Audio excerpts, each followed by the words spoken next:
ഇന്ത്യയിലെ ഏറ്റവും വില കൂടിയ കൂണായ ഗുച്ചി കൂണിനെ പരിചയപ്പെടാം. 1 കിലോഗ്രാമിന് 40,000 രൂപയാണ് ഇതിന്റെ വില.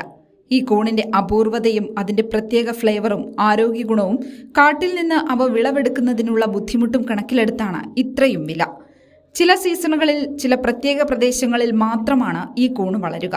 ഹിമാലയത്തിലെ ഉയർന്ന പ്രദേശങ്ങളിലെ വനത്തിൽ കാണപ്പെടുന്ന ഇവ പ്രത്യേക സാഹചര്യങ്ങളിൽ സാധാരണയായി മഞ്ഞുവീഴ്ചയ്ക്കോ കാട്ടുതീക്കോ ശേഷമാണ് വളരുന്നത്.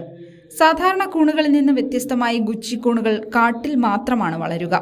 ഹിമാചൽ പ്രദേശ്, ജമ്മു കശ്മീർ, ഉത്തരാഖണ്ഡ് തുടങ്ങിയ പ്രദേശങ്ങളിലെ ഗ്രാമവാസികൾ ഇവ ശ്രദ്ധാപൂർവം കൈകൊണ്ട് പറിച്ചെടുക്കുകയാണ് ചെയ്യുക. വിളവെടുപ്പ് കഴിഞ്ഞാൽ ഇവ ശ്രദ്ധാപൂർവം വെയിലത്തിട്ട് ഉണക്കിയെടുക്കും. വന്യജീവികളുടെ ആക്രമണം ഉണ്ടാകാൻ സാധ്യതയുള്ളതിനാൽ ഈ കൂണുകൾ കാടുകളിൽ ചെന്ന് പറിച്ചെടുക്കുന്നത് അപകടം പിടിച്ചതും വെല്ലുവിളി നിറഞ്ഞതുമായ കാര്യമാണ്. മോറൽസ് എന്നറിയപ്പെടുന്ന ഗുച്ചി കൂൺ ഒരു രുചികരമായ വിഭവം മാത്രമല്ല, നിരവധി ആരോഗ്യ ഗുണങ്ങളുമുണ്ട്.